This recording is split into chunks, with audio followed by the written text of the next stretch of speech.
So you've reached out about, well, a really significant and frankly disturbing event. Yes, the attack in Pahalgam, it certainly sent shockwaves. Exactly.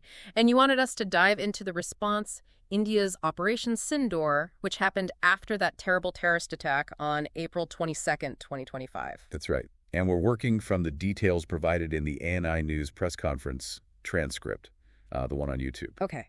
So our mission here is to pull out the key facts, the context around the attack and the operation. Yeah, give you a clear picture, basically, without getting lost in, excessive detail. Let's start with the attack itself. Pahalgam, Jammu and Kashmir, April 22nd. The sources are pretty clear.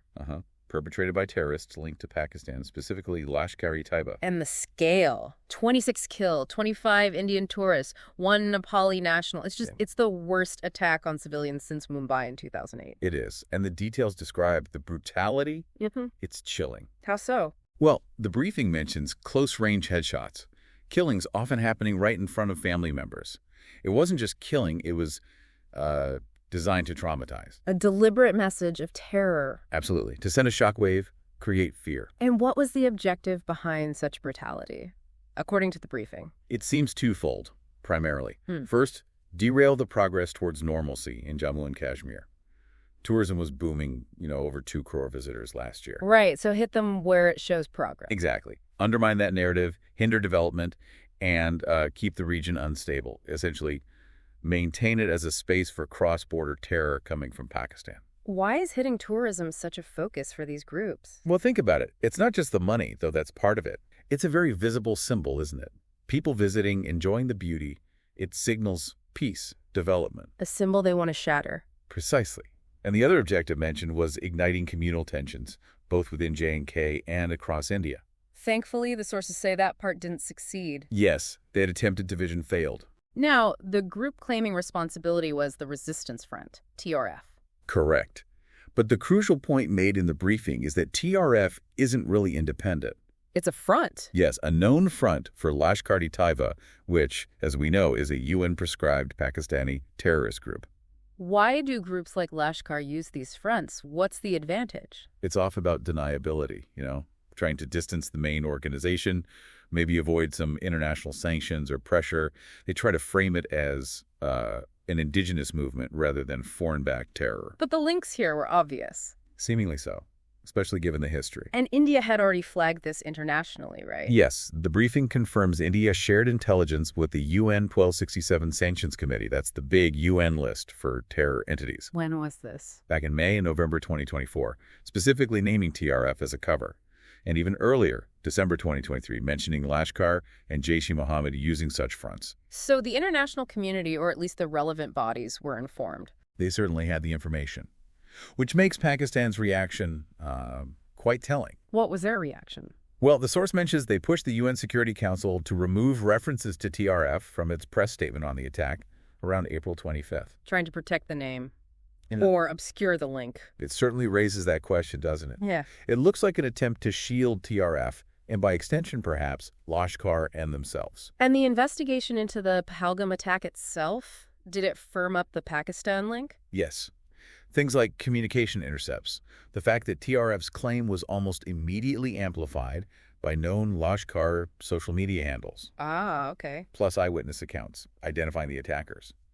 It all pointed back. And this fits into a larger pattern, unfortunately. It does. The source reminds us of Pakistan's, long history of supporting cross-border terrorism against India. Its reputation, internationally, as a safe haven. Where UN-listed terrorists often seem to operate quite freely. That's the concern raised. The Sajid Mir case is highlighted as a prime example. Right, Sajid Mir. Why is that case so significant in this context? Refresh our memory. Sure. Mir was a key planner for the 2008 Mumbai attacks.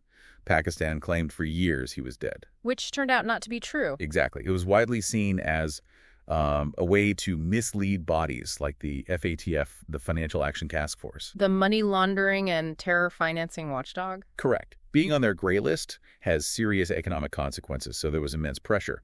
When Mir eventually reappeared, it really exposed what looked like a deliberate deception strategy. Placate internationally, but don't actually change the fundamental approach. So after the Pahalgam attack, India announced some diplomatic measures on April 23rd. Yes, but the briefing emphasizes the absolute priority was justice for the victims, holding the attackers and planners accountable. And did Pakistan take any action against the terror groups involved in those 2 weeks? According to the source, no. No demonstrable steps against the infrastructure on their soil or in POJK. Instead, it was denials, counter-allegations. Which must have been incredibly frustrating. And concerning, especially because Indian intelligence, as mentioned, suggested more attacks were likely being planned. Right. The intelligence indicated an ongoing threat. Yes, creating a need for, well, both deterrence and possibly preemption. Which brings us directly to Operation Sindoor. Exactly. Launched in the early hours of May 7th, between about 1:05 a.m. and 1:30 a.m. And the stated goal. Very clearly articulated, to deliver justice for the Pahalgam victims and their families. But the description of the operation is interesting. It wasn't framed as, say, all-out war. No, quite the opposite. The terms used were specific. Measured, non-escalatory, proportionate, responsible. Focused. Highly focused on dismantling specific terrorist infrastructure and neutralizing terrorists believed to be poised for future attacks against India. And this infrastructure, it's extensive. Oh, yes.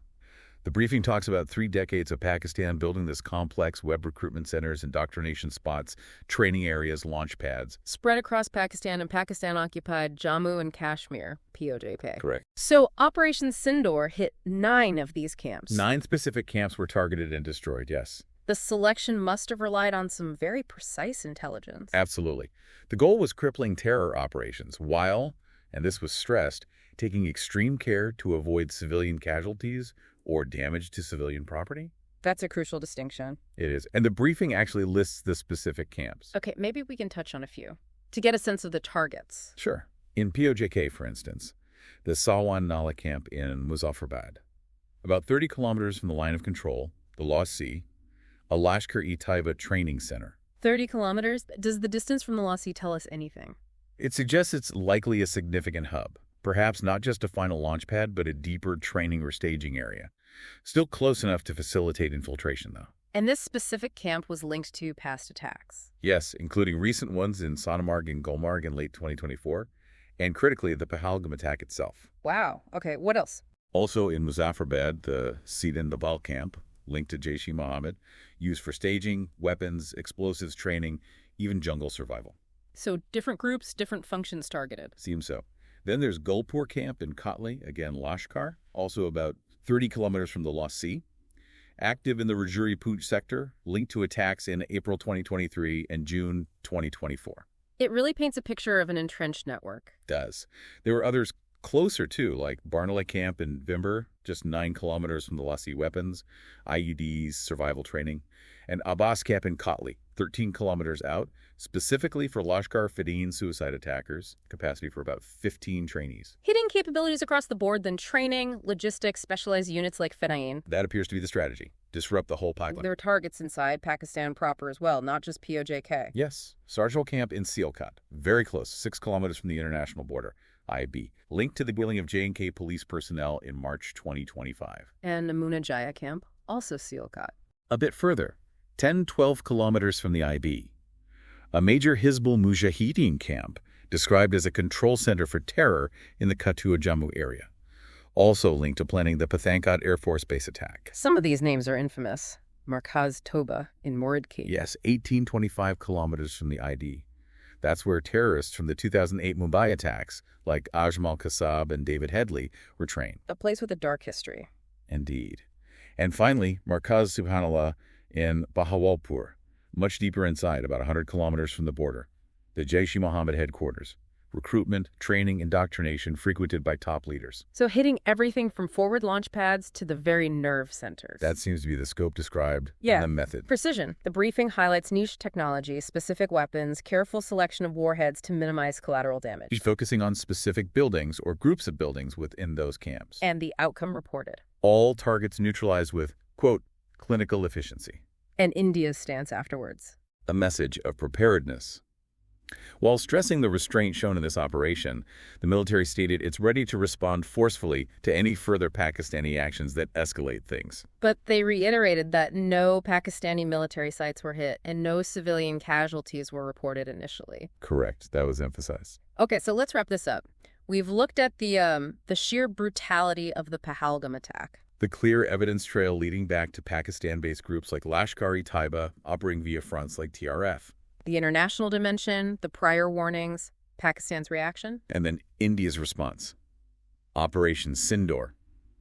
Targeted, described as proportionate, hitting specific terror infrastructure deep inside POJK and Pakistan itself. It's clearly a major development in this long-running conflict over cross-border terrorism. Undeniably significant for regional dynamics. Which leaves us, and you the listener, with a final thought to ponder.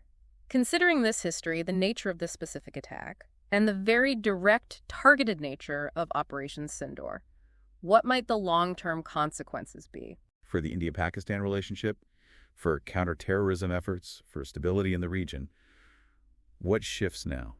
It's a complex question with no easy answers right now. Definitely something that will continue to unfold. Many factors will play a role. Well, thank you for joining us for this deep dive into these critical events. We hope breaking down the information from the source has given you a clearer understanding. Yes, hopefully it provided useful context to a difficult situation.